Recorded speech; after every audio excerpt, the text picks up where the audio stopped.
What a long strange trip you're about to go on. If you managed to stumble onto this video and you don't know about the achievement, what a long strange trip it has been, I'll sum it up for you. It is a year-long endeavor to complete every world event meta achievement in the game, and as a reward, you are given the violet Proto-drake. I'm going to go through each of the required world event achievements and talk about the criteria and how to do them, and make sure you don't miss out on your chance for one of the hardest mounts to get. We'll be going through the meta achievement for Brewfest, which has 6 achievements you need to complete. Each of the meta achievements for the long strange trip achievement also gives a title, and after this video, you'll be a brewmaster. So for us to make the most out of Brewfest this year, we'll need to start by collecting tokens so that we can buy things like the Brew of the Month Club membership forms. While Brewfest is on, you can collect tokens for participating in things like quests and events. On your first day here at Brewfest, there are 2 quests that give tokens as rewards. One is Chug and Chug, where you will drink the beers on the tables and throw the mugs at the robot for 10 tokens. But don't feel too bad.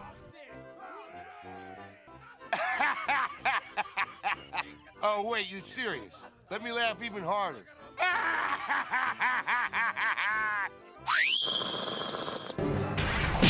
My ass! My beautiful! The second is Pink Elks on Parade. It will take you to the Exeter, Stormwind, and Darnassus, or for the Horde, Silvermoon, Thunderbluff, and Undercity, and you'll go into the brew gardens at those cities and get as drunk as possible and zap Big Pink Elk with a dispersion ray for 40 tokens.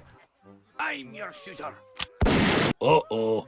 Back at the Brewfest camp, you'll need to start doing the repeatable quests and events, and an iconic part of Brewfest is the event that happens every 30 minutes, where the Iron Dwarves show up in a mole machine and invade your Brewfest camp. So put those robot abuse skills to good use, and drink every drink on the table and bop those Iron Scum back to Blackrock Mountain. If the event is successful, they'll leave behind a cog that will give a daily quest for 10 tokens. The first time you do this, you will also get the achievement Down with the Dark Iron, which is required for Brewmaster, so 1 down, 5 to go. Now to complete, now this is Ram Racing. Almost. This quest gives tokens, but it will teach you how to ride the ram most importantly, and opens up the ram quests that do give tokens. TLDR, you have to watch your fatigue counter and manage it. Going a trot will reduce your stacks. A canter will increase the speed, but also increase stacks. And a gallop is the fastest speed, but builds stacks very fast. So, it should only be used if you can reach an apple barrel to reset your stacks. There are different strategies to different quests you might be on. The first one, There and Back Again. It's a semi-repeatable ram quest. In this quest, you will ride your ram from the Brewfest camp to the town just outside the major city. You'll be going there to pick up a barrel of ale. There will be 3 apple barrels on the route for each faction that you'll need to pick up along the way to reset your fatigue. This will let you go a full gallop most of the way, but keep an eye on that fatigue just in case and reduce it down to a trot if you're in a sticky situation without a barrel close by. Each round trip will add 30 seconds to your mount timer and awards you 2 tokens. If you run out of time, you'll be kicked off of your mount and you won't be able to start again until the debuff wears off. The first time you complete this, it's a quest that gives an additional 10 tokens. After that, you can talk to the same NPC when your debuff is gone and use the dialogue option to start. The final ram quest is the daily quest, Bark for Blank.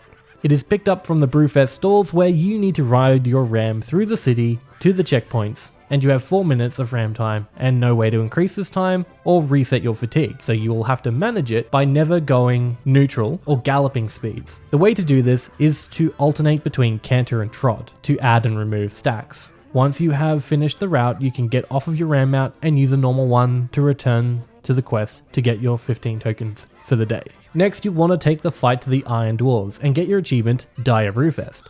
There is a quest from 2 NPCs that will send you to the BRD and the Grim Guzzler to kill Corin Diabrew. This is a max level event and you'll need a full party, a tank, a healer, and 3 DPS. If someone in your party has the Diabrew remote, the party can use it to teleport to BRD. Make sure you're all in the same place before you summon it because it has a 1-hour cooldown. If not, you'll have to run to Blackrock Mountain yourself, and once inside, you can use the mole machine to the right of the entrance to teleport you to the Grim Guzzler. The Diabrew remote drops off of Corin at a 5% drop rate.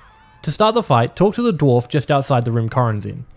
he has the repeatable quest Insult Corrin Diabrew. Only one person should do this at a time, giving you 5 kills of the boss and 5 chances for loot. He will drop a treasure trove of items. Epic, eye level 110 trinkets, but I'll put them on the screen for you to check out. There are 2 vanity trinkets that summon brew maidens for the lucky tarnished, a chance for the remote, the epic dagger that looks like a smashed beer bottle, the swift Brewfest ram, and the great Brewfest Kodo, which might be the best thing that you could possibly get from Corrin, at a 1% drop rate by the way, and the quest item Dire Brew's Dire Brew, which is good for 40 tokens. This boss will remain level 73 for the entire length of Brewfest, despite Wrath launching on the 26th. It won't turn to the level 80 version until next year. And that's everything I can tell you about Dire Brewfest.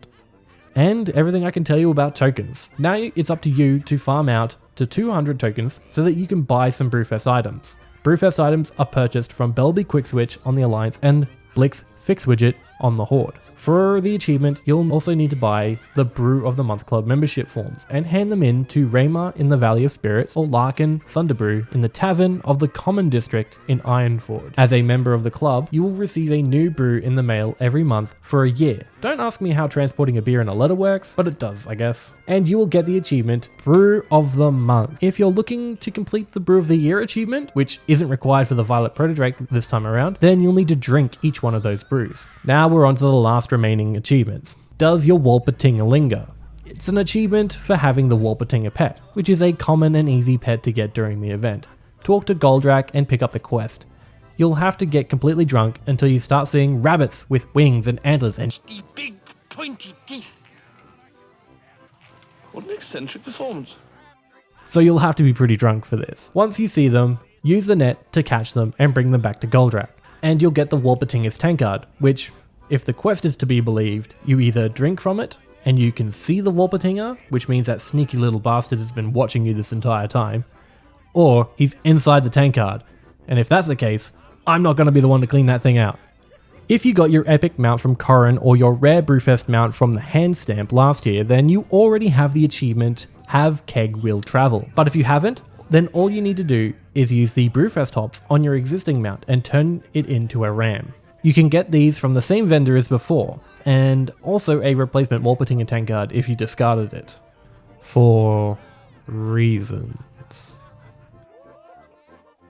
Next, we have the achievement for being a little piggy at the Brewfest stalls, where you need to eat the essential Brewfest bagel, the golden link, the spiced onion cheese. These are giving me heartburn just saying them. Dried sausage, savory sausage, smoked sausage, okay, I get it, eat all the sausages. The achievement you will get is the Brewfest Diet. That will conclude all of the required meta achievements for the Violet Proto-drake, but there are a few more for you completionists out there, like Disturbing the Peace. To do this, you'll need to buy the Brewfest hat for 50 tokens, it doesn't matter which colour, a regalia or a dress for 200, and a pair of slippers or boots for 100. That totals to 350 tokens, which you'll need so that you can wear 3 pieces of Brewfest attire and get completely drunk and dance in Dalaran.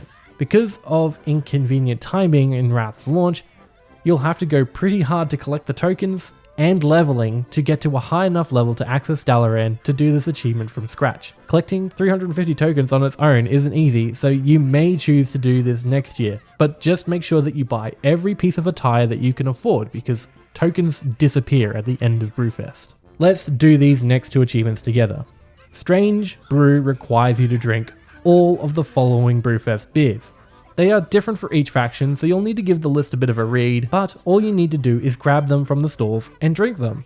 And while you're at it, you may as well go to a high place before you do so that we can do the next achievement, Drunken Stupor. A reliable way to do this is to jump off the platform in the Scryer Rise in Shatrath City, or the Trial and Error way. Anywhere you can get smashed and get on your flying mount, fly as high as you can and fall without dying. Because if it works for going down, it'll work for this one. You'll need food, or a way to heal yourself quickly to full health, and lots of beer to reset how drunk you are after each attempt. Next thing you want to do is hit that like button. Haha, got 'em. But if you like the video, then you should subscribe, and don't miss out on the next video in the series, which will be Hallow's End. We also have the Exalted series, which started a few weeks ago, where we'll be going through each reputation, up to 40 reputations. And finally, the Glory of the Hero series, where we'll be going through heroic dungeon achievements for the Red Proto-drake. And That one that we did was Utgard Keep and Pinnacle, and I'm quite proud of it. Enjoy your holidays and the launch of Wrath, and I'll see you in the next video. Thank you for watching.